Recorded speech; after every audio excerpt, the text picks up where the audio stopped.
मुंबईच्या या गल्लीमध्ये आलात तर नेक्स्ट फिल्म सुपरस्टार नक्की बनाल। ज्या गल्लीचा कधी काळी वर्ल्ड वॉरशी संबंध होता। मी मेट्रो पकडून वर्सोवा स्टेशनला पोहोचलो, तिकडून आलो आरामनगरला। याचे दोन पार्ट आहेत। सुरुवातीला आहे एक बाप्पांचे मंदिर आणि समोरच दिसतं सोनू सूद यांचं ऑफिस, जिथे लोक मदतीसाठी रांगा लावतात, जिथे मला सोनू सूद लोकांना मदत करताना दिसले। थोडं पुढे चालत गेलो की नजरेस पडतात कास्टिंग ऑफिसेस, कास्टिंग बे मुकेश चाबरा यांचं ऑडिशन ऑफिस। आरामनगरच्या या गल्ल्यांमध्ये सतत मूवीसाठी ऑडिशन सुरू असतात। लांबच लांब रांगा, वेगवेगळ्या राज्यातून आलेले स्ट्रगलर्स आणि इथूनच सुरू होतो त्यांच्या फिल्मी स्वप्नांचा प्रवास। कितीतरी सेलिब्रिटींनी आपला पहिला ब्रेक इथूनच मिळवला असावा। मग आलो एक फिल्मी कॅफेत। इथे बसलो की कानावर येतात स्क्रिप्टच्या, सिनेमाच्या, नाटकांच्या चर्चा। इथे आतमध्ये स्टेज सुद्धा आहेत। इथे मी बियर बायसेपचा ऑफिस पाहिले, ज्याचा YouTube वर व्हिडिओ आहे।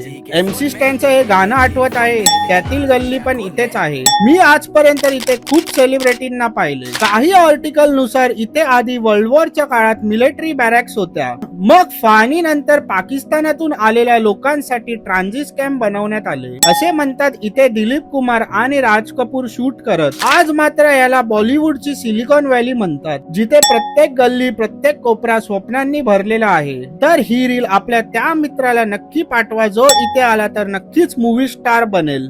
आणि अशाच अजून व्हिडिओसाठी आपल्या चॅनलला सबस्क्राईब करा।